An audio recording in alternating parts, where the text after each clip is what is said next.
Oye, qué bueno que me acordé, porque le tengo prometido la grabación a un montón de gente.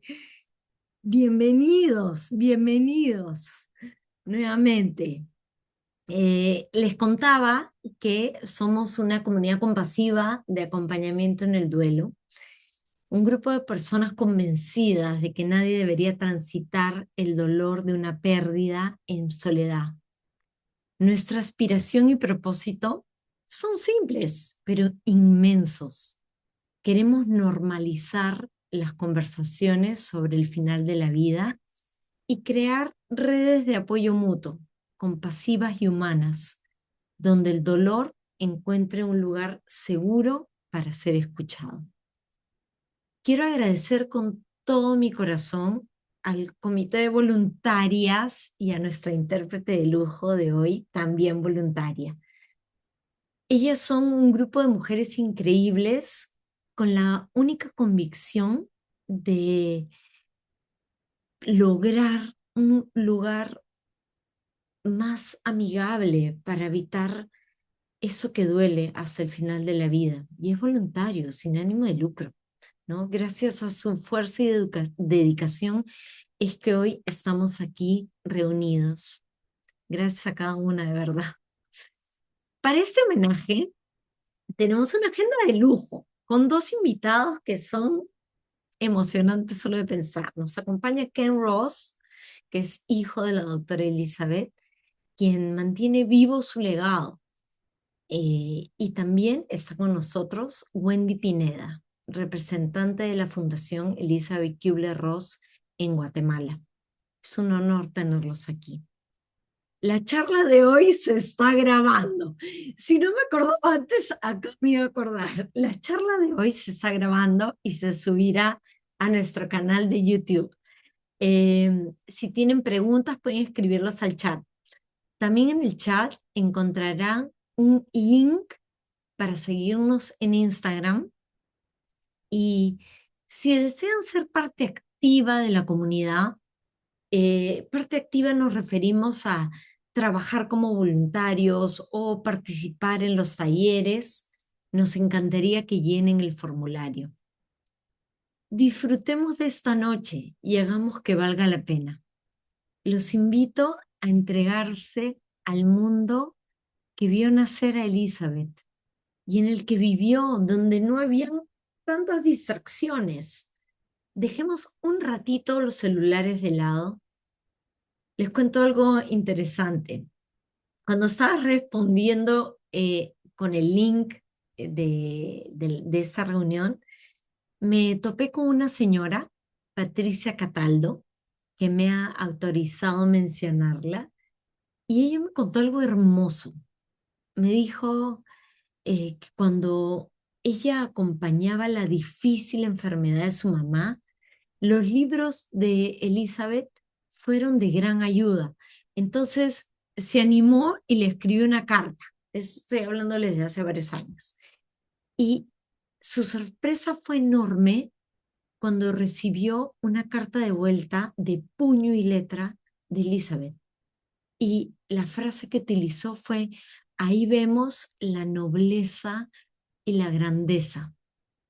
Así que honremos a esa presencia y regalémosle estar.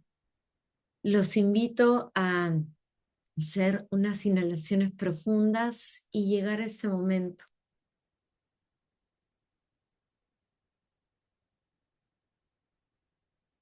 Qué alegría tenerlos acá. Muy bien.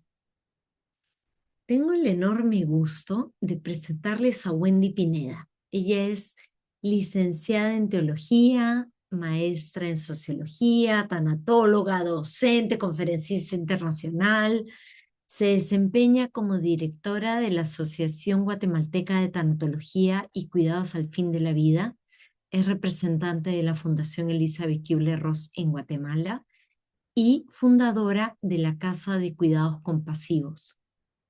Ha desarrollado programas de formación en tanatología, duelo, acompañamiento compasivo y cuidados paliativos participando en iniciativas nacionales e internacionales orientadas a la humanización de la atención y el fortalecimiento de comunidades compasivas. Su labor integra la educación, la investigación y el acompañamiento humano, promoviendo el legado y las enseñanzas de Elisabeth Kubler Ross. Wendy, el espacio es tuyo. Bienvenida. Muchísimas gracias, gracias a todos. Realmente es un honor, sobre todo esta semana, es un honor saber que alrededor del mundo se está celebrando a esta gran mujer, a la madre de la tanatología moderna, a una mujer que hizo todo por cambiar un sistema. Realmente es muy hermoso. Perdonen si me muevo un poco, pero quiero darle las gracias a Mónica, a todos los organizadores por este evento. Es una forma más de honrar a la doctora Kubler Ross y, por supuesto, a su gran legado. Quiero compartir un poco hablando del legado, acerca de cómo es el legado vivo de la doctora Elisabeth Kubler Ross en Guatemala, y algo desde mi experiencia es cómo es este legado vivo a través de Latinoamérica también, no solo en Guatemala, porque sabemos que la labor que hemos hecho dentro de la Fundación Elisabeth Kubler Ross de promover a la doctora ha viajado más allá de las fronteras. Realmente hemos logrado llegar a toda Latinoamérica. Y en esta conmemoración del centenario de la doctora Kubler Ross, del nacimiento de la doctora Kubler Ross, quisiera recordar esto que ella nos enseñó. Ella, en todos sus libros, tengo el grandioso privilegio de haber leído casi todos sus libros, incluido un libro de cocina que ella escribió para la casa que un día formó. En todos hay un lenguaje que se repite, y es el de humanizar, el de dignificar, el de humanizar, y el de tener siempre a la mano este recurso de la memoria, de recordar que nos invitó a acercarnos al más necesitado. Es un verdadero privilegio poder compartir este momento con personas de distintos países. Sé esta gran convocatoria que han tenido y la admiro, es admirable realmente el trabajo que han hecho durante estas semanas. Y somos de distintos países unidos por un mismo propósito: honrar el legado de la doctora Kubler Ross, que sí transformó la forma y la manera en que el mundo comprende el sufrimiento humano. Esto es algo que fue innovador en su época. Ahora imagínense en Guatemala, por ejemplo, ahora es innovador saber que se puede humanizar los sistemas. Y quiero comenzar dándoles mi profundo agradecimiento por estar aquí, por permitirse el estar aquí. Los tanatólogos sabemos que lo más valioso y lo más preciado es el tiempo. Así es que muchísimas gracias por estar aquí, y por supuesto un saludo especial para quienes forman parte de esta gran comunidad internacional que hoy han reunido aquí con Tisa y con Mónica. Gracias por continuar construyendo puentes de compasión entre culturas, generaciones y profesiones. Hoy celebramos 100 años del nacimiento de la doctora Kubler Ross. Sin embargo, más que mirar hacia el pasado, quisiera invitarlos a mirar el presente.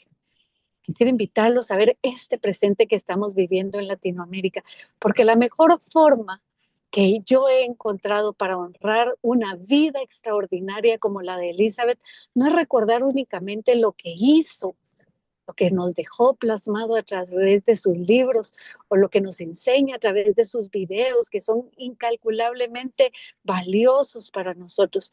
No es solo eso, sino es descubrir todo lo que sigue inspirando a ella, toda esa labor que ella sigue inspirando hasta el día de hoy. Cuando pensamos en la doctora Elisabeth Kubler Ross, muchas personas suelen recordar inmediatamente las 5 etapas del duelo. Sin duda, ese fue un aporte muy importante para comprender la experiencia humana frente a la pérdida, y realmente un gran aporte. Pero quienes hemos tenido la oportunidad de profundizar en su pensamiento, sabemos que su legado es mucho más amplio. Su legado es mucho más amplio. Elisabeth nos enseñó a mirar antes de juzgar.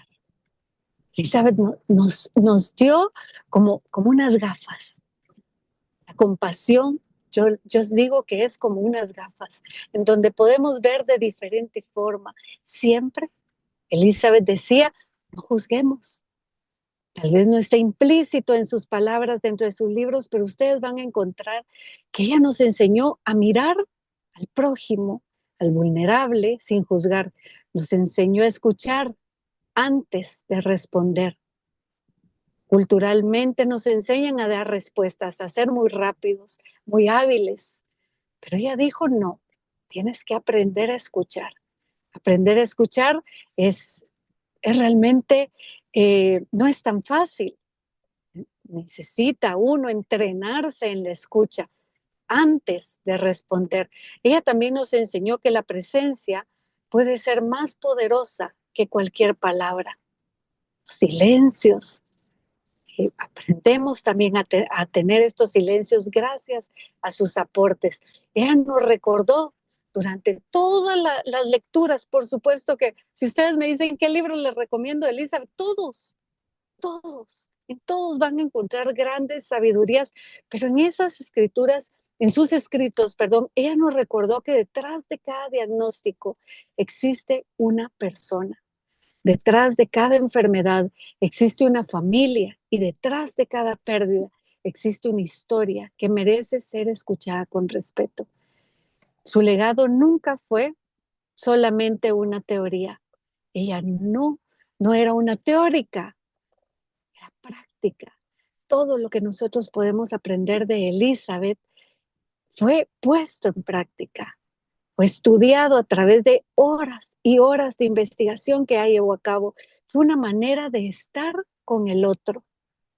Fue una invitación, todos sus libros son una invitación para permanecer eh, en el sistema, pero no dentro de sus hiperprotocolos, sino es una invitación permanente a humanizar el cuidado dentro de nuestros sistemas. Y precisamente esa visión ha encontrado un lugar muy especial en Latinoamérica, del cual yo me siento muy honrada. Nuestra región conoce profundamente el dolor, pero también conoce la solidaridad. Guatemala, todos los países en Latinoamérica, somos privilegiados por esa humanidad que tenemos entre nosotros, porque nos unimos, pero también nos unimos en el dolor, conocemos la solidaridad. Y aquí las comunidades, por ejemplo en Guatemala, saben acompañar. Imagino que en los países que nos están escuchando, que están aquí representados, todos pueden decir, mi comunidad es así, sabemos escucharnos, sabemos estar. Elizabeth nos enseñó que las familias pueden permanecer unidas a través de este diálogo compasivo que se genera a través del acompañamiento. Los vecinos cuidan a sus vecinos dentro de este modelo de la doctora Kubler Ross. Y esa cultura del encuentro ha permitido que las enseñanzas de Elizabeth florezcan de una forma muy cercana a nuestra realidad. Hemos contextualizado, hemos actualizado, por supuesto, todos estos aportes de Elisabeth Kubler Ross. En distintos países de Latinoamérica encontramos profesionales, voluntarios, docentes, organizaciones y comunidades que continúan sembrando esa misma visión de compasión. Cada uno de las personas como Mónica, como Tisa, que están haciendo este modelo tan hermoso en Perú, cada uno lo hace desde su propio contexto, pero todos compartimos una misma convicción. Ninguna persona debería de enfrentar el sufrimiento en soledad. Eso es universal. Esto es algo que dijo Elisabeth Kubler Ross y no es solo para aquel momento que Elizabeth vivía, es universal. Eso pudo haber sido hace 60 años, hace 50 años en algún libro, en algún video, pero díganme si no es universal y actual. Hoy, todos los que estamos aquí, estamos convencidos que ninguna persona debería de enfrentar el sufrimiento en soledad. En Guatemala esa convicción ha guiado nuestro camino. Esa ha sido nuestra base. Desde la Fundación Elisabeth Kubler Ross, Guatemala, hemos trabajado para acercar este legado a nuestra sociedad mediante la formación, la educación, las conferencias y el acompañamiento. No ha habido un solo día desde que nosotros llegamos a la familia Kubler-Ross en la que hemos descansado. Nunca hemos necesitado descansar. Al contrario, hemos sentido muchísimas fuerzas para seguir adelante, para seguir formando, para seguir promoviendo esta compasión y esta humanización. Con el paso de los años comprendimos que las enseñanzas de Elisabeth no deberían de quedarse únicamente en las aulas. No era eso lo que Elisabeth buscaba. Elisabeth buscaba lo universal de este modelo. Y estuvimos convencidos de que debían de convertirse en acciones concretas. Así nació también la Casa de Cuidados Compasivos, con el propósito de seguir formando profesionales comprometidos con una atención más humana y compasiva. ¿Y cómo una casa de cuidados compasivos forma más profesionales? La Casa de Cuidados Compasivos de Elisabeth en Guatemala, que tenemos dos, que muy honrosamente se los cuento, es un espacio donde hemos procurado demostrar que la compasión también puede organizarse, enseñarse y vivirse cada día. Hoy en esta casa, cuando iniciamos hace 6 años en la Fundación Elisabeth Kubler Ross nuestra labor, esta casa era un sueño. Hoy, bueno, mañana, 8 de julio, cumpleaños de Elisabeth, nuestra casa, primera casa de cuidados compasivos, cumple 3 años de existir. En aquel entonces nuestra casa nació con la idea de hospedar 12 personas con limitantes económicos que tienen que viajar del interior de la República a la ciudad capital para seguir sus tratamientos, quimioterapia, radioterapia, diálisis, tratamientos en nuestra ciudad, pero que no contaban con los recursos. En aquel entonces las personas automáticamente cuando recibían el diagnóstico y el seguimiento era radioterapia, por ejemplo, o quimioterapia, automáticamente ellos renunciaban al tratamiento porque no tenían la opción de dónde hospedarse. Hace 3 años nace la Casa de Cuidados Compasivos de Elisabeth y es un hogar en donde les podemos dar hospedaje, alimentación, atención emocional, contención. Tenemos médicos ahora que están de voluntarios, enfermeros, fisioterapeutas. Es un sistema como la casa que Elisabeth Kubler Ross soñó. ¿De dónde salió este sistema? De los libros de Elisabeth. ¿Quieren conocer a Elisabeth Kubler Ross? ¿Quieren vivir a Elisabeth Kubler Ross? Leámosla. Acerquémonos a esto que ella nos dio. Pero esta casa nos enseñó que podíamos seguir enseñando y que podíamos seguir viviendo este modelo compasivo activo. Esta casa hoy continúa haciendo nuevas iniciativas inspiradas en el modelo de la doctora Elisabeth Kubler Ross. Hay un libro muy especial que fue el que tomamos para formar la Casa de Cuidados Compasivos que se llama La muerte, la última etapa de crecimiento. Y esto fue grandioso. Cuando yo leí por primera vez ese libro, yo dije, wow, Elizabeth nos dejó un mapa. Como que Elizabeth hubiera dicho paso 1, paso 2, paso 3 para tener una casa como la que ella soñó, como la que ella algún día tuvo. Pero la comunidad no estaba lista para recibirla. Ustedes seguramente conocerán, y si no lo conocen, los invito a leer el libro La Rueda de la Vida, en donde ella menciona cómo una comunidad detuvo este sueño de la casa que ella tenía. Pero cuando nosotros empezamos a construir nuestra casa, hubo algo que fue la firmeza de nuestros programas y fue educar a la comunidad. No nos iban a quemar una casa, a nosotros no nos van a destruir una casa, Elizabeth, dije yo en algún momento. Nosotros vamos a educar a la comunidad para que la comunidad sepa por qué la Casa de Cuidados Compasivos de Elizabeth debe de existir. Y hoy continúan, les decía, naciendo nuevas iniciativas inspiradas en esta misma filosofía. Aquella casa que yo les decía, que tenía capacidad para hospedar 12 personas. Hoy está hospedando 65 personas en Guatemala. 65 personas que se acercan al modelo de Elisabeth Kubler Ross, que viven bajo un modelo compasivo, que viven bajo un modelo en donde ellos son seres humanos, donde ellos son nuestros maestros, en donde ellos son los que nos van guiando hacia una mejor atención. Y tenemos muchos modelos en donde nosotros hemos puesto, por supuesto, a Elisabeth, todo este legado. Tenemos un modelo que nace justo ahora, este año. Queremos celebrarlo con ustedes también, que es un modelo de acompañamiento en pérdidas tempranas de la vida. Estos son esfuerzos, grandes esfuerzos que impulsamos para fortalecer los cuidados paliativos, que Elisabeth Kubler Ross fue una de las que puso esas primeras piedras en las que hoy se cimientan los cuidados paliativos. Y en distintos ámbitos de nuestra sociedad, el modelo de la curva del cambio sigue acompañando. No vemos estos proyectos como obras independientes, por supuesto, desde Guatemala, sino los entendemos como ramas de un mismo árbol, de este árbol que sembró Elisabeth Kubler Ross, un árbol cuyas raíces fueron sembradas hace muchas décadas por Elisabeth. Yo siempre digo, hoy yo tengo el privilegio de caminar el camino que Elisabeth trazó para nosotros.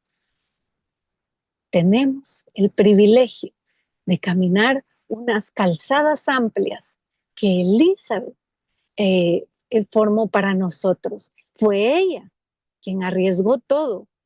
Por eso hoy no celebramos únicamente un aniversario.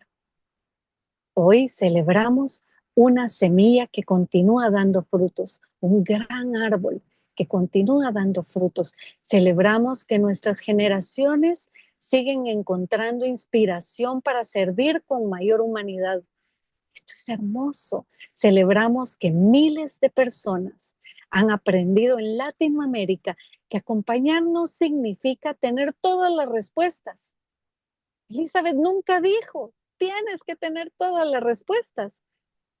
Ella dijo, tienes que estar presente con respeto, con humildad y con amor.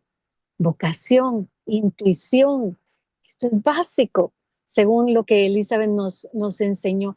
Y entonces no es solo celebrar un año más. Por supuesto, honramos 100 años, conmemoramos 100 años de esta gran mujer en el mundo, pero celebramos también que miles de personas alrededor del mundo y desde lo que a nosotros nos toca, que hemos trabajado desde Latinoamérica, acompañan no para tener respuestas, sino para tener respeto, humildad y amor en los espacios. Quisiera expresar también un reconocimiento especial a quienes han dedicado su vida a preservar y proyectar este legado para las nuevas generaciones, como dice el señor Ken Ross, quien ha dado todo, la milla extra, porque el legado de Elisabeth Kubler Ross se siga compartiendo y creo que es muy honroso el saber que sí, Elisabeth hizo una gran labor, pero que Ken Ross sigue luchando todos los días porque este modelo siga vivo y porque este modelo se siga hablando y se siga promoviendo. Gracias por custodiar realmente a Ken Ross esta visión con fidelidad, por permitir que siga llegando a tantos lugares del mundo. Ese compromiso hace posible que hoy nosotros desde Guatemala y desde Latinoamérica, unidas con Mónica, con Tisa y con su equipo, podamos continuar caminando sobre un camino que otros comenzaron a abrir con valentía. Nadie se imaginó, creo que ni la misma Elizabeth se hubiera imaginado que un día, a sus 100 años, se diría, gracias Elizabeth, porque ese camino que tú abriste para nosotros sigue vigente. Quisiera terminar con una reflexión y es la enseñanza tal vez de las miles que hay, pero de las más valiosas y que siguen viva cada vez más, que un profesional decide escuchar con atención.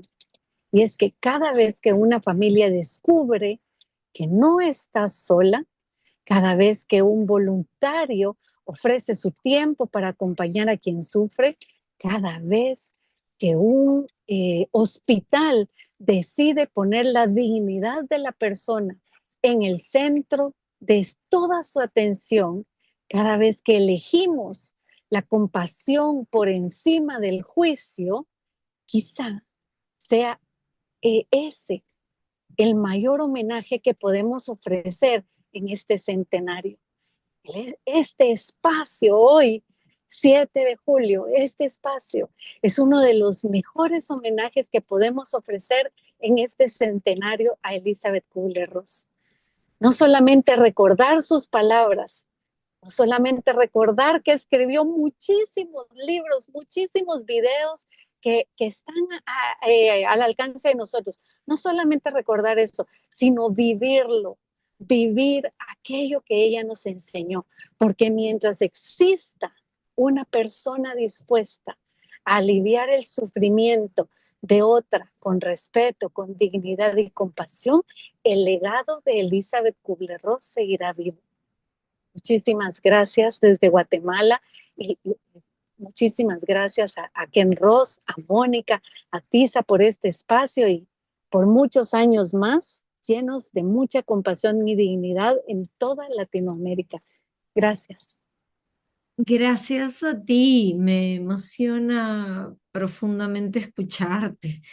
Qué maravilla. Gracias, Wendy, por el esfuerzo, además de estar, que tuviste una complicación y nos demoramos un par de minutitos, pero ya estamos y gracias, en verdad. Em, Tengo el honor de presentarles a Ken Ross. Él es fundador y presidente de la Fundación Elisabeth Kubler Ross, que fue creada en el 2006 para preservar, proteger y difundir. Es gracias a eso que estamos acá, y difundir el legado de su madre, una de las figuras más influyentes del siglo XX en la comprensión del morir, el duelo y los cuidados al final de la vida. Él desde niño acompañó a la doctora Elisabeth Kubler Ross en sus viajes y conferencias alrededor del mundo y fue su cuidador principal durante los últimos 9 años de su vida. Ken es fotógrafo de profesión y es un viajero empedernido que ha recorrido más de 114 países y ha dedicado las últimas 2 décadas a expandir el impacto internacional de la fundación, gestionando derechos de autor, impulsando alianzas editoriales en 44 idiomas y apoyando capítulos y representantes en diversos países. En 2019 donó una parte importante del archivo histórico de Elisabeth a bibliotecas de la Universidad de Stanford para su preservación e investigación. Actualmente lidera iniciativas internacionales en educación, comunidades compasivas y cuidados paliativos, incluyendo nuevos programas en Asia y América Latina. También es vicepresidente de Open to Hope y asesor de Humane Prison Hospice Project. En el marco del centenario del nacimiento de la doctora Elisabeth Kubler Ross, continúa trabajando para que su legado inspire a nuevas generaciones. Antes de darle la bienvenida, quiero recordarles a todos, sobre todo los que acaban de llegar, que tienen el icono de interpretación, en caso quieran escucharlo en español. En la parte de la barra de abajo, el icono es un mundito para activar el canal de interpretación si es que lo necesitan. Ahora sí, Ken, te pido por favor que nos deleites y que me digas cuándo poner tu presentación, que está lista para ponerse. You can put it up now. Okay. Thank you, Tisa. Thank you to everybody for joining us this evening, spending part of your time. And tonight, I'm going to talk to you not about her theories and legacy so much, but more about Elisabeth as my mother, because I'm one of the few people who could talk about that. So Wendy did an amazing job telling you about her ideas and what's happening in Latin America, but I would like to talk to you as a son tonight and give you some stories and show you some pictures we've never shown before. So let's take a look at Elisabeth 100 years ago. Slide, please. Okay, so 100 years ago tomorrow, Elisabeth was born. She was a triplet and a twin, and everything in my mother's life was a lesson. And so even being a triplet was a lesson for my mother to deal with dying patients, because she said when I was young, nobody could tell us apart, so they just called us the Kubler Ross triplets. And the terrible thing was, I had a name, I had a personality, but nobody knew me as Elisabeth. I was just a Kubler triplet. And she said when I went to meet with dying patients, they were just a diagnosis. They were just a bed number. And she said, just like me, not having an identity, these patients did not have their own identity. So being a triplet was an important lesson on finding the voice for each dying patient to have an identity and a name, and not just be a bed number. Slide, please. So I'm showing you slides tonight that I've never shown before. I've digitized some pictures I've discovered back in my storage room. But as you can imagine, in the early 1920s in Switzerland, my mother was very famous, and she hated it because she would be in parades and she would be in magazines and billboards, but she just wanted to be her own person, her own voice, and really didn't like the fame, but it just came whether she wanted it or not. So she always tried to find her own identity. Slide, please. So as a young girl, she was known as the little sparrow because she was so much like running here and there and causing problems and trying to find her own voice.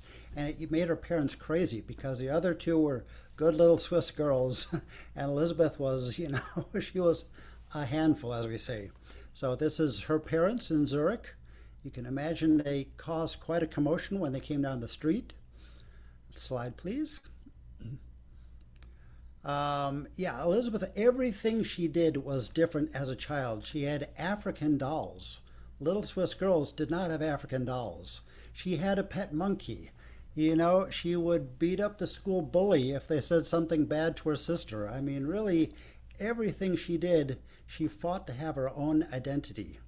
Slide, please.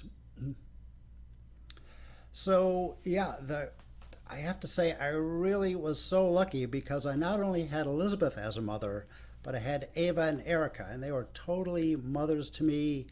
They were identical, but they had their own personality. But really, we had very close family, and every year growing up, we had to go to Switzerland and spend a few weeks, a few months, and having a Swiss identity was very important to my mother, that we know the other side of our family background. But Eva lived into her 90s, so I really feel like, I was lucky to have three mothers.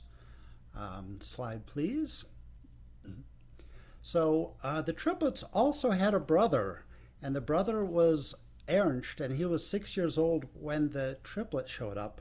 And as you can imagine, he was not very happy because he was the king of the family, and then all of a sudden, everybody brought presents for the three girls, but forgot about him. So he unfortunately did not have a happy childhood, and he really resented having the three girls in the family. I think I only met him twice in my entire life. Slide, please. So because the triplets were so famous, photographers throughout Switzerland were always coming to make pictures of them. So I was blessed by having hundreds and hundreds and hundreds of photographs of them as, young girls in Switzerland in the 20s, which, it was a big deal to be photographed back then. And luckily, these pictures have survived the fires my mother had. Slide, please. So, as maybe you read in The Wheel of Life, my mother was not a well-behaved little Swiss girl, and she constantly bumped heads with her father, who's seated there in the jacket. And, they both kind of wanted to be the king of the family. So my mother did not like the word no, And so she was constantly butting heads with her father. Everybody else in the family was very obedient, very Swiss. But my mother, she got kicked out of the family over and over and over. And my mother really didn't mind because she always knew she was on the right path. She told her father she wanted to go work in Africa. Her father, did not respect that decision. My mother wanted to be a physician.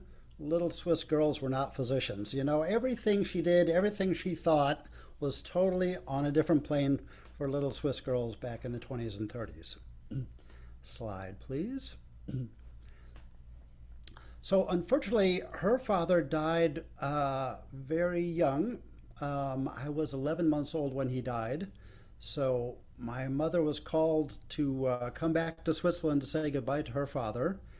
And he was in the hospital dying, and he didn't want to die in the hospital, right? Does this sound familiar? So what they did is they were told he absolutely could not leave the hospital. So my mother, not liking the word no, she came back with her triplet sisters at midnight, and they snuck her father out the window and took him home to die. So that was an early experience with hospice. You can imagine that really made an effect on my mother, because the last few days the girls sat around the living room. Ava played piano. All the girls sang. Her father got to have his favorite wines, and he died, as well as could be expected at this time, at home. And for my mother, that was just it. This is how people need to die. Forget about the hospital rules. We're all about the patient. Slide, please. So, again, my mother was kicked out of the family numerous times, but my mother was having a great time. She joined a peace group. She was working in the basement of the hospital. She got elevated to the upstairs because she was doing such a great job with the war veterans that were escaping Nazi Germany at the time. She was only about 25 miles from the border of Germany, so they saw a lot of victims of the wars. And that really brought out the compassion in my mother. So these are pictures from her. It says student life there on the right side, and these are movie tickets from her going out as a young student and from her colleagues. Slide, please. So my mother ended up marrying an American medical student, and he dragged her back to New York and then eventually all around America. But my mom had 4 miscarriages. And she thought, if I ever have a kid, I'm going to quit being a physician and just be a mom. And she was a great mom, but, she kept wanting to do more and more. And my mother was like a little rocket ship. So, being a mom was great, but it wasn't enough. So, apparently, I heard this from our housekeeper. The housekeeper and I slept in the back room, and her and my father, who were young medical, young doctors, they were just always on call, so I hardly saw them for the first year and a half of my life. But again, my mother, loved photography, and so a lot of great photographs have survived over the years. And so this is me back in 1960, 61. Slide, please. And again, some personal photographs from the family that I haven't shared before. The family was in New York, and then we moved to Denver. Slide, please. And then my sister came along, 1963, and we were living in Denver. And of course, my father was a neuropathologist, and there wasn't much work in Denver, so we ended up moving to Chicago. As you can see, I have lots of pictures with my mother and her Christmas trees and her Easter bunnies, and my mother just loved anything that was holidays, vacations, family time. My mother was super enthusiastic about it. So she would buy 2 trees, 3 Christmas trees, and she would drive my father crazy. But, my mother wanted to celebrate Christmas as much as possible. Slide, please. So here's my mom gardening in the backyard. People often ask me how my mother dealt with all the grief and the death and the dying children. My mom had a couple, habits, and one of them was gardening. One of them was smoking. She was a militant smoker. And, she loved to do her mom things at the same time as doing her work. This is the house we grew up in Chicago. Slide, please. Here's some more family vacations. Her mother used to fly over from Switzerland.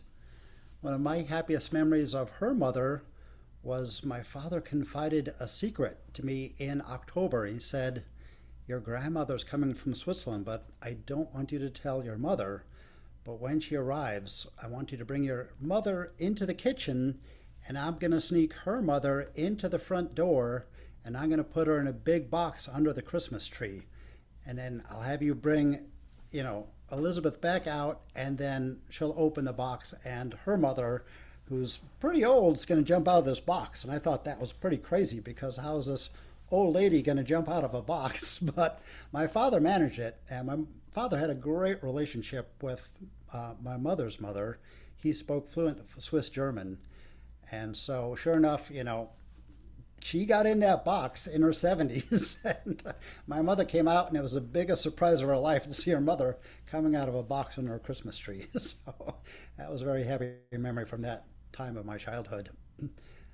Okay, so in 1969, my mother was asked to write a book. She had never written a book before, obviously, and she really didn't think she could write a book in English, but she did. And the same week it came out, Life magazine did an article on my mother and her interviews with dying patients. And Life magazine was going to, I can't remember the number, something like 11 million households in America. So 1 out of every 8 people in the country saw this article.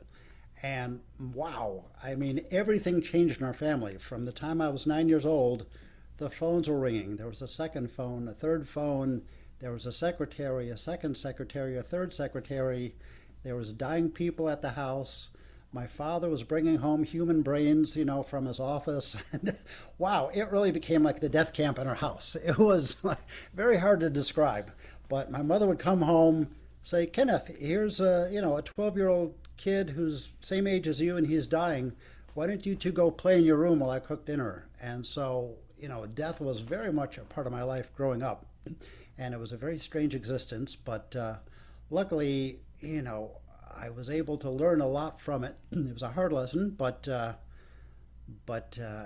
really shaped my life. Slide, please.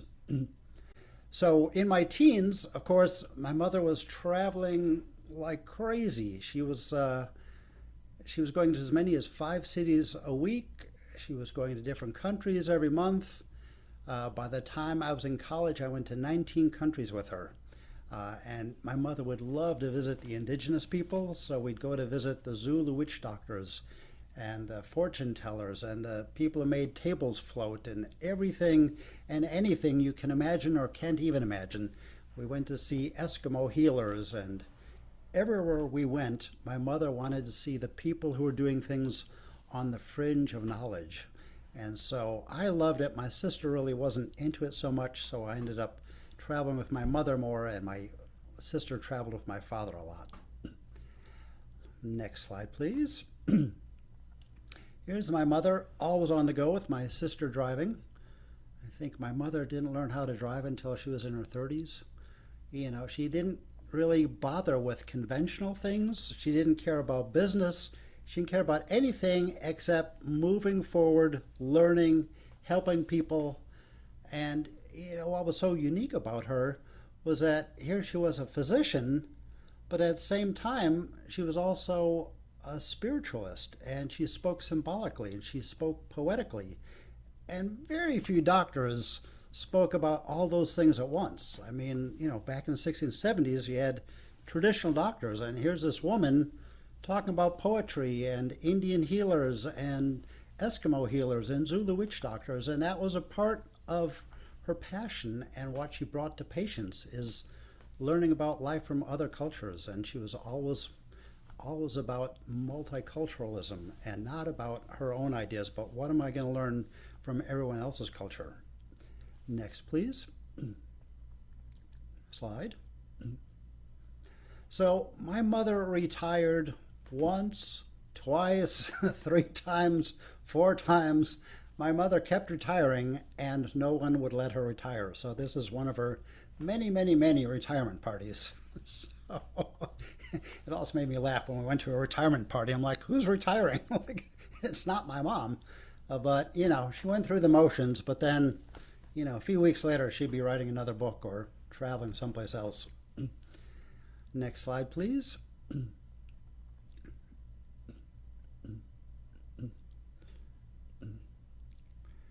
The slides are getting slower. So my mother eventually did kind of not retire, but she bought a farm in Virginia because she said it reminded her of Switzerland. And she had lots of animals. She had 13 llamas and horses and sheep and pigs and everything else. And my mother had a very funny way of dealing with doctors who showed up from around the world and wanted to work with her. She'd say, yeah, well, why don't you go milk the cows and get me some eggs, and then we'll talk. And they're in their fancy suits, having flown over from Europe or something, and they were a little befuddled by my mother. What do you, Dr. Ross, I'm a famous doctor from France. You know, she'd say, yeah, go milk the cows, get some eggs from the chickens, and we'll talk. Because she said if a doctor can go get their hands dirty, then they're going to work one-on-one with a patient. But if they're too full of their ego, I don't want to talk to them, and they're never going to be a good doctor for the dying. So, you know, again, my mother had her own methods for doing these things, but they seemed to work. So it was always very funny to see people showing up on the farm. So here's my mom's farmhouse on the right where she lived, and her sister Ava, and my sister. Next.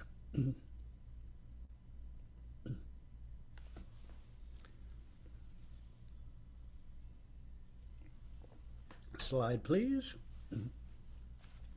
So as most of you know, my mother's house was burned down in 1995.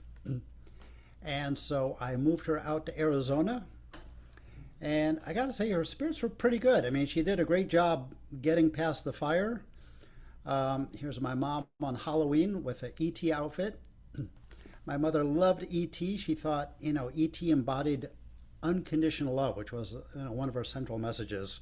And my mother loved not to take life too seriously, and she really did not like her fame and all that goes with that. So she loved just to clown around and have a good time. And she'd tell people, I'm giving them the finger like E.T. So, and especially after her strokes, she had chronic pain syndrome. So she definitely didn't want to be hugged. She just wanted to touch people's finger like E.T. Next, please. So here's my mother a few months before she died. She was in a nursing home. And for 9 years, she told me, Kenneth, I want to die. Kenneth, don't make plans next week. I think I'm going to die on Monday. I'm like, Mom, please. How can you not see you're just projecting? And she said, yeah. You know, I've done my work. I'm ready to graduate and take off and leave. And so after 9 years of telling me that she's ready to die, one day, out of the blue, she said, Kenneth, I don't want to die. And then 6 weeks later, she died. And I thought, oh my God, what did that mean? What did she say? She wouldn't talk about it. She changed the subject. She refused to go back and explain what she meant. And for years, I thought, what did my mother mean? She didn't want to die. It's such a strange comment coming from her. What I realized is that after 9 years, she learned her final lesson, which was to let go of her anger about having these strokes and being paralyzed. And once she let go of the anger and let herself be loved, she graduated 6 weeks later. So I'm like, wow, really, she knew what she was talking about. It was incredible. 9 years, and, you know, she let go and she did her graduation. Next slide, please. You can see just a few months before she died, she still had a lot of personality, right? So my mother was always clowning around and having a good time, and we had a great 9 years. It was challenging, but it was great. So slide, please. So this is a picture I took at my mom's cemetery. I'm going to go visit her later tonight. We had a great send-off for my mother. It was several days long. We had a African-American chorus come down singing and dancing on stage with my mother's open casket. We invited the hundreds of people at her funeral to come and dance next to the coffin. And I think they've never seen a service like that ever before. So, and it's a beautiful place where my mom's buried. She was kind of debating whether she should be cremated or buried, but she decided, she said, I'm doing it for your sister. My sister said, no, no, no, no, do whatever you want. So she's buried here in Scottsdale, and sometimes they call me and they'll tell me, Ken, we have a couple here from Argentina that came to see your mother. Can you go show them around? I'm like, yeah, sure, why not? So it's lovely that people come and visit her even now, 20 years later. Slide, please. So another story I'd like to share with you is that several years after my mother died, I got this box in the mail with no return address, and I opened it up, and this was my mother's diary that showed up years after she died from the fire. And so there was a note in it, and one of her office workers had gone into the ashes of her fire and was poking around in the basement, and they found the safe that fell from the second floor into the basement. And so she had it brought up, and in the back corner of the safe there was a few items that survived, including the actual diary from when I was born, 1960. And the front is burned, but the inside is absolutely perfect. And I read all these stories about when I was born, the first time I laughed, the first time I went to a theater, the first time I said, mama, dada. And it's just an incredible gift from beyond. I mean, who would have ever expected years after your parent dies, you get a diary from when you were born of all the things that survived? Like, that's so crazy. But yet my mother would say, there are no accidents, right? Slide, please. So I know this is an unusual slide to show, but another story I want to share with you. I also play the drums. I played in a few bands. Good therapy for, when my mom's life gets a little frustrating. But several months after my mother died, it's happened 4 times when I was bending over at the front door on the right side there. When I was bending over to tie my shoe, the snare drum would hit one single time, and I was alone in the house. And this happened 4 times. So I knew my mother loved it that I played the drums, and I knew my mother would love to give me a little heart attack.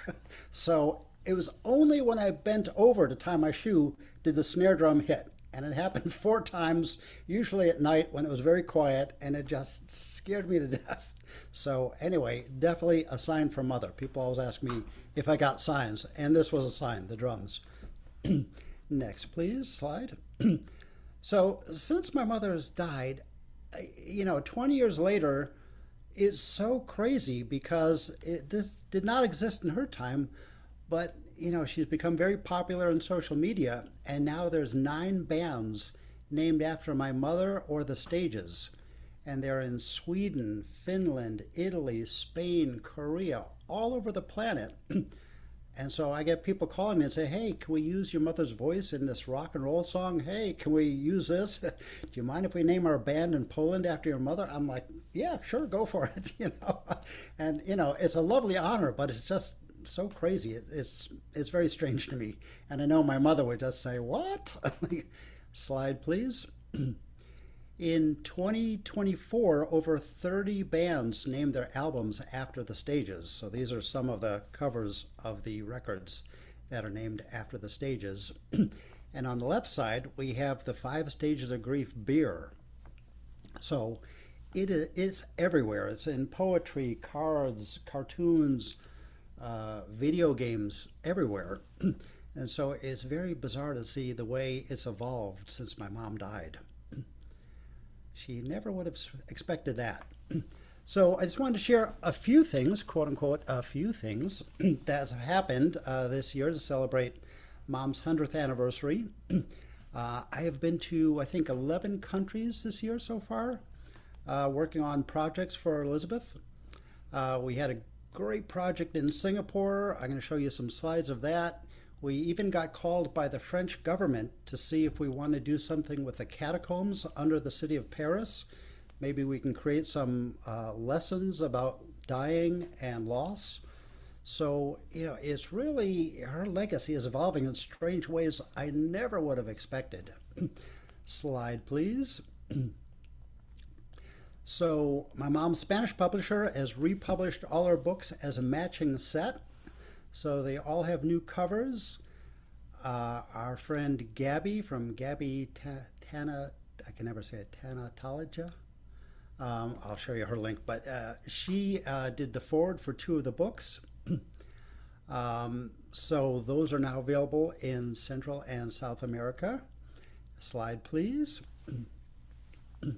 And here, if you want to get a hold of a book and can't find one, you can write the publisher directly, but this is the new Kubler Ross Library celebrating her 100th birthday. Slide, please. In January, I went to Tokyo. They have a new president of EKR Japan.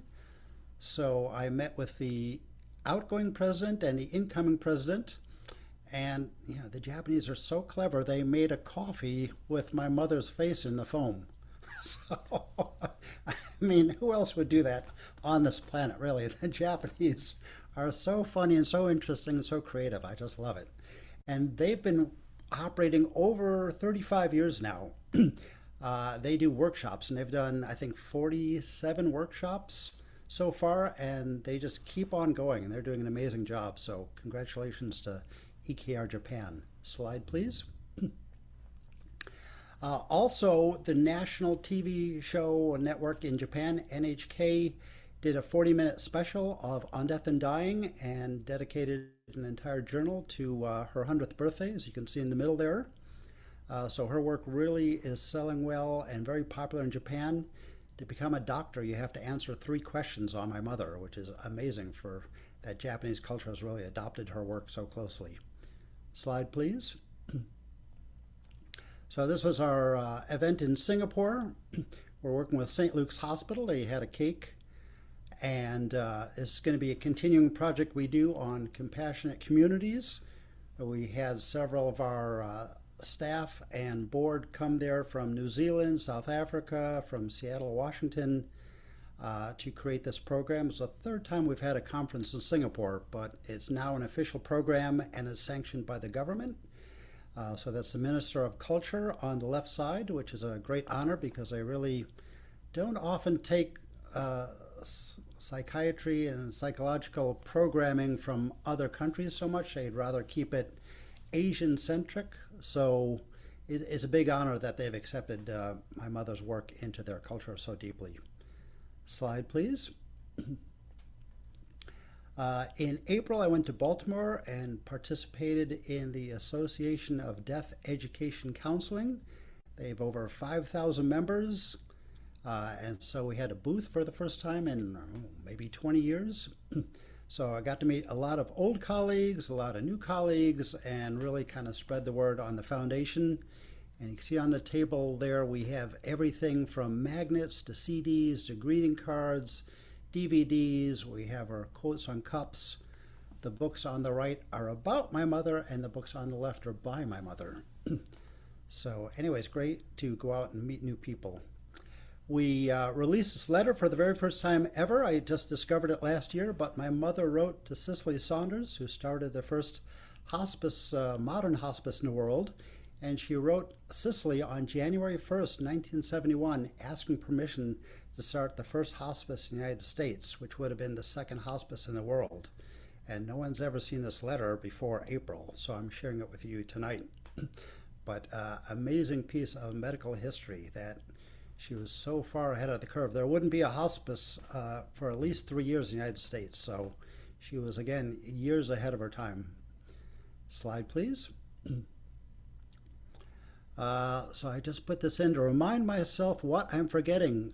Tomorrow I'm flying to Washington, D.C. to have dinner with the Swiss ambassador, which is a lovely honor for Elisabeth.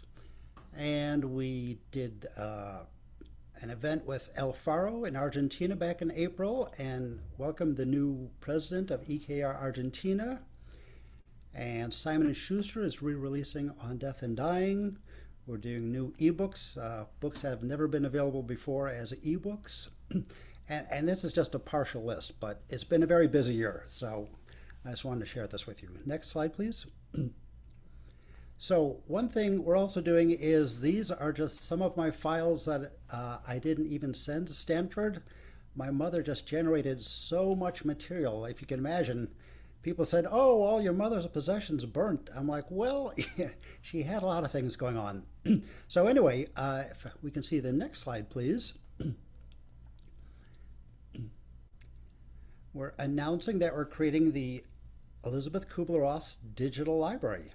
So we're going to be spending the next 5 years digitizing, organizing, and so you'll be able to do a virtual tour of Elisabeth's books and papers and audios and different documents and historical photographs. So we're going to be busy for the next couple of years. So I better live a long time. So this is a woman from Stanford going through the collection of her videotapes, which they kindly digitized for us. Next slide, please.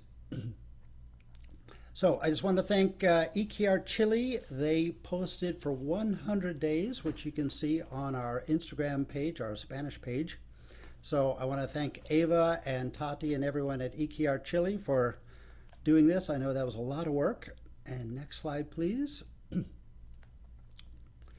And I want to thank Gabby, and there's her social media at the top there. She also posted for 100 days, so you can see those on her website, on her social media, and on ours. So thank you, Gabby. And next slide, please. And I'm just going to leave you with 10 ideas if you want to take a screenshot. These are what I feel are some of the fundamental ideas that my mother tried to share. Wendy did a great job today, but I made my own list, which probably is mostly what Wendy said, but maybe there's a few new things. And then the last slide. So if you want to follow us, I've put some of our Instagram channels and also my photography page. If you want to get the QR code or photograph it and link up to us later on. And again, a big thank you to everyone joining us tonight. Big thank you to our friends in Peru who are starting this new group Compass with Tiza, Monica, and Carolina. You've done a great job, and thank you for being a part of our family, and we're enjoying being a part of your family. So thank you to everyone tonight. I hope you learned some things that were new, got some new inspiration, and happy birthday to Mom. Thank you very much.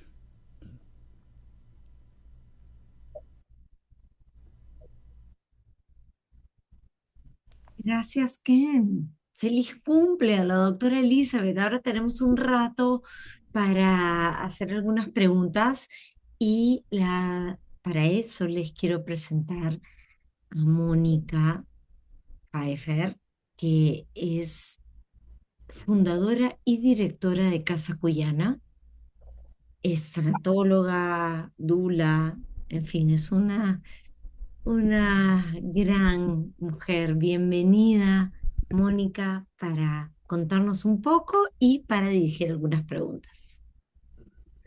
Hola a todos, wow, qué noche tan especial. Yo estoy emocionadísima, he visto fotos que nunca había visto y eso que creía haberlas visto todas. Creo que después de escuchar a Wendy y a Ken, todos podemos sentir la presencia de Elizabeth. Muchas gracias a todos, bueno, a ambos, a Wendy y a Ken, por sus palabras, por su tiempo y por acompañarnos para honrar estos 100 años de Elizabeth, que lo hemos venido planeando con varias actividades. Y qué lindo ver a tantas personas reunidas con el corazón abierto y dispuesto para aprender más sobre su legado.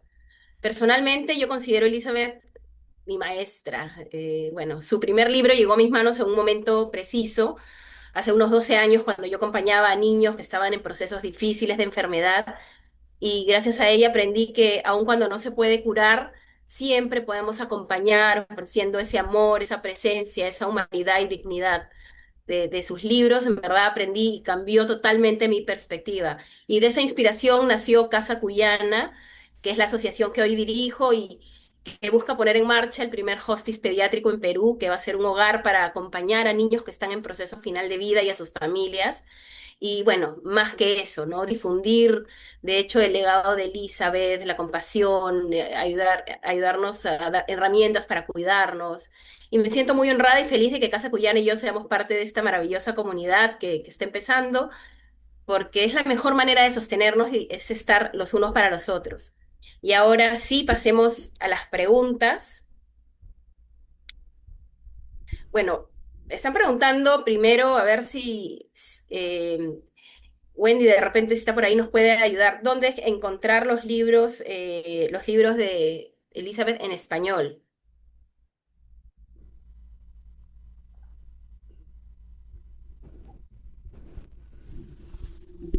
Is Wendy there? Is Wendy there? Is- Ken, maybe you can answer that in Spanish. Perdón, en español, ¿dónde pueden encontrar los libros? Right.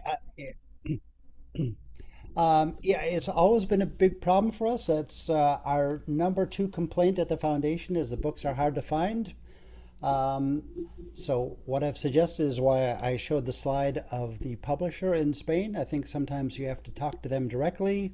Sometimes you could buy them on eBay. You can buy them on Amazon. You can write to the publisher.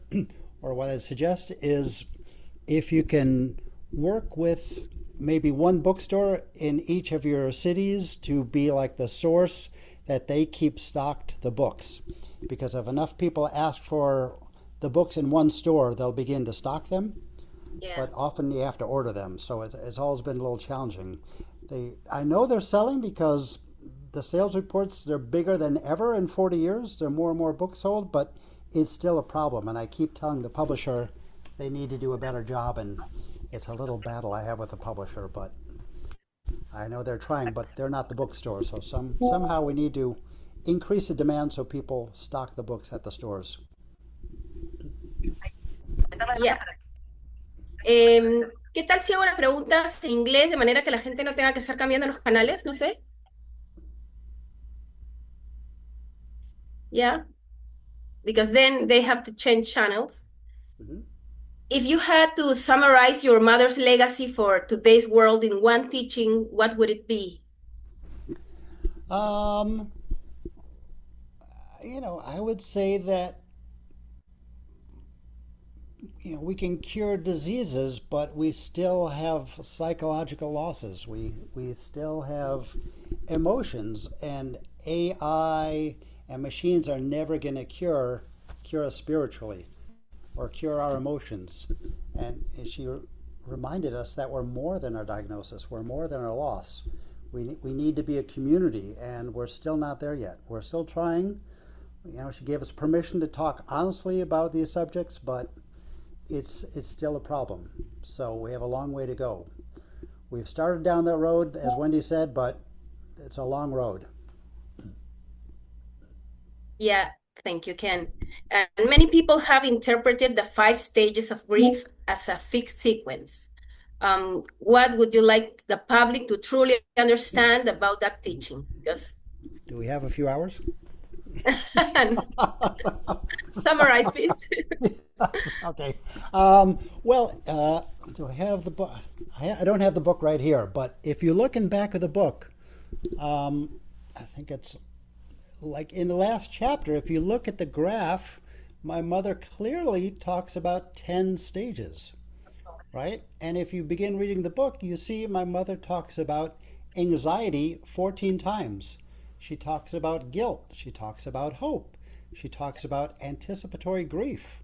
She talks about so many more things than the 5 stages. I think as my mother was writing from 1967 when she got the contract, she herself was learning, because by the time she got to her second book, you can clearly see that she's saying, no, there's 2 and 3 stages at once, and people go backwards and forwards. So it's not a prescription, it's a description, right? So back then, and even now, grief was considered a single emotion. And what my mother did was give it language, break it down into components. So it doesn't matter if you think there's 5 or 10 or 15, it's just that grief is made up of like a rainbow. It's many different colors. And so 5, she said, I mentioned 5 because if I tell you there's 13, you're never going to remember. But if I tell you there's 5, you're going to remember it. So everyone remembers the 5, but as she predicted, they don't remember the 13 or the 18. So if you dig in the book, you'll see there's many more so-called stages. And remember, she was a Swiss woman writing in English. So she happened to use the word stage, but 5 years later, as her English was getting better, she may have used emotions or phases or something else. But she was a foreign woman writing in English. Yeah, and she has that diagram. I know what you want Right. were planning to. She's like, and she never even talked about it after 1975. She was sick and tired of the whole stages. And even on TV, we have a video of her saying, "Oh, the stages are so old," and this is 1975. She's talking to Oprah in 1975. Let's get past the stages. So, people love to fight about them. Artists love them, but people love to, fight about it. But the fact that we're still talking about it 60 years later says something. Thank you so much. And one last question that people is asking is, when are you planning to visit us in Peru? Well, as you know, Monica, I almost came right 2 years I ago. know. It was so close. But anyway, I think next year would be a good year. I think this year my dance card is filled, but I think next year it's time for me to come back. And I've been blessed with going to almost every country in Central and South America, but I need to rotate, and Wendy really, grabs me. I'm seeing her on Friday night. But we need to get Wendy to let go of me and come further south.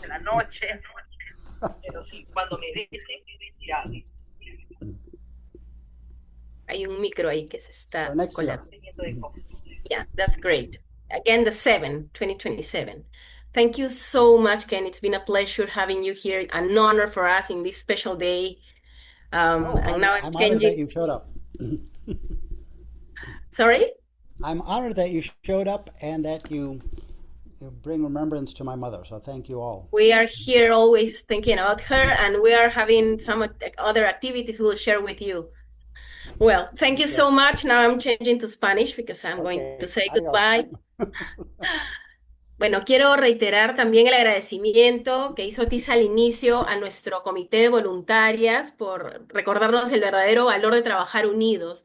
Gracias, Ken, por permitirnos este momento contigo para conocer más a Elisabeth. Gracias, Wendy, también por inspirarnos.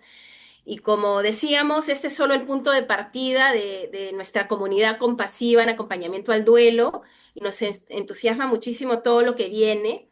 Y no queremos perder el contacto con ninguno de ustedes que está acá conectados, así que si aún no lo han hecho, por favor, busquen el link del forms en el que está en el chat y regístrense para ser parte oficial de nuestra comunidad. Por ahí vamos a avisarles cuando este video esté en YouTube. También vamos a estar compartiendo recursos, herramientas e invitaciones para próximos encuentros como este. Y bueno, también los invito a seguirnos en Instagram. Nos encuentran como @compás. Ahorita, empiezan a seguirnos. Y ahí vamos a ir creciendo como comunidad cada día, siempre pensando en acompañar, aliviar el sufrimiento, como nos enseñó Elisabeth. Muchísimas gracias a todos, buenas noches y feliz cumpleaños número 100, Elisabeth, querida Elisabeth Kubler Ross. Gracias a todos. Muchas gracias, nos vemos.